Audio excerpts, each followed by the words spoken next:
За энэ удаад нэгэнт бий болсон бүтцийг яагаад хамаагүй огцом өөрчилж болдгүй гэдэг талаар нэг товч тайлбар хий. Бага бүтцийг огцом өөрчлөхөөр хэд хэдэн сөрөг үр дагаврууд гардаг. За нэгдүгээр хуучин бүтцийн дагуу хүмүүс ажиллаа хийгээ сурцсан байдаг.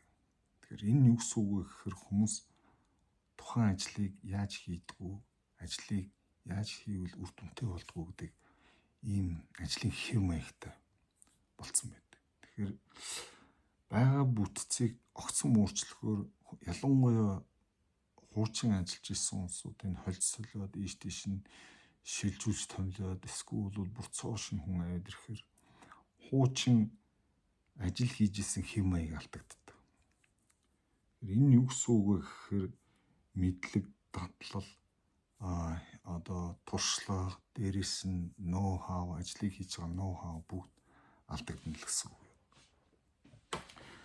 Тэгэхээр энэ хэв маягийг эвдэнэ гэдэг чинь юу гэсэн үг вэ гэхээр системийг өөрийг эвдэж ийн л гэсэн санаа байгаа юм л да. Системийг бүрдүүлдэг 7-8 зүйлийн нэг нь ажил хийж байгаа хэв маяг байгаа. Тэгэхээр энийг эвдэж ийн гэсэн үг. Нэг өсөндөө хувьсгал хийж ийн л гэсэн санаа байгаа. Яагаад хувьсгал хийх нь буруу байдаг вэ гэхээр юмыг огцом өөрчилчихөөр цоо шинээр зүйл бүрдүүлэх шаардлагатай болдог бол энэ хугацаа шаардна. Жишээлбэл хоёр дахь сөрөг үр дагавар нь юу гэдэг вэ гэхээр хүмүүсийн хооронд хамгийн сонирхолтой нь итгэлцэл алга болчдөг.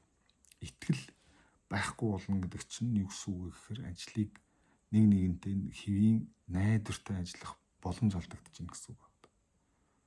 Тэгэхээр итгэлийг бий болгохын тулд яах ёстой байдаг гэхээр мэдээж хугацаа шаардна л да. Шинээр томилогдсон хүмүүс нь ирээд ажилдаа дасаад эднээс нь хоорондоо уулзраа олцоод шинэ харилцаа үүсгэх энэ бүгд хугацаа шаарддаг. Тэгэхээр итгэл би болж иж найдвартай ажиллагаа бий бол.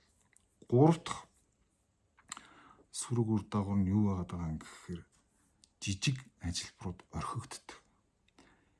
Өмнө товчхон ярьжсэн бүтцийг бий болгохоор процессыг ерөнхийдөө нөгөө хилцс нэгжүүдийн хоорондын хэвтэй процессуудыг орхигдуулцдаг гэж ярьжсэн тийм. Тэгэхээр процесс зүгээр товчхон тайлбарлах юм бол 3-4 төвшний процессууд байна. Ерөнхий хамгийн том процесс бол бизнесийн процесс гэж ярьж хэвшсэн байдаг тийм.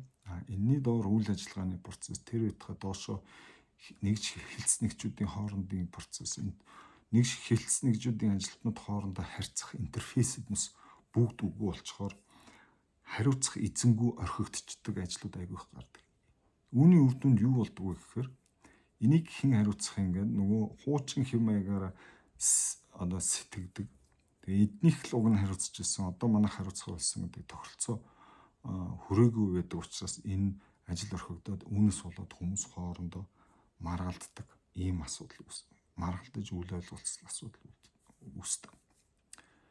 Тэгэхээр бид одоо жишээлбэл сонгуул болвол яам тамгын газруудыг цоошнэр бүтэц батлал ажиллуулж ийн гэдэг чинь нэг ёсондоо 4 жил болгоно л хувьсгал хийгээл 4 жил болгоно системийг сүйтгээл докторгүй байдал бий болгоод байна гэсэн санаа байна.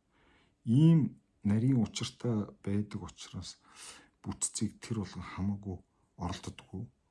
Энэний оронд үйл ажиллагааны бүтээмжийг сайжруулах, айжмаар эволюцийн маягаар сайжруулах, эволюцийн явцад юу гэдгийг өөрчлөлтүүдийг хийн гэсэн арга тактик нь хамаагүй үр дүнтэй байдаг. Судалгаагаар бол ер нь огцом өөрчлөлтүүд бол бараг 70-80% бүтэл бүтдэг гэсэн ийм судалгаанууд зөндөө байдаг. Тэм учраас бүтцийг хамаагүй оролдох нь бол буруу гэж ярьдаг л да. За дараагийн удаа харин бүтцийг яг яаж хийдэг вэ гэдэг талаар арай жоохон дэлгэрэнгүй ярилцах болно.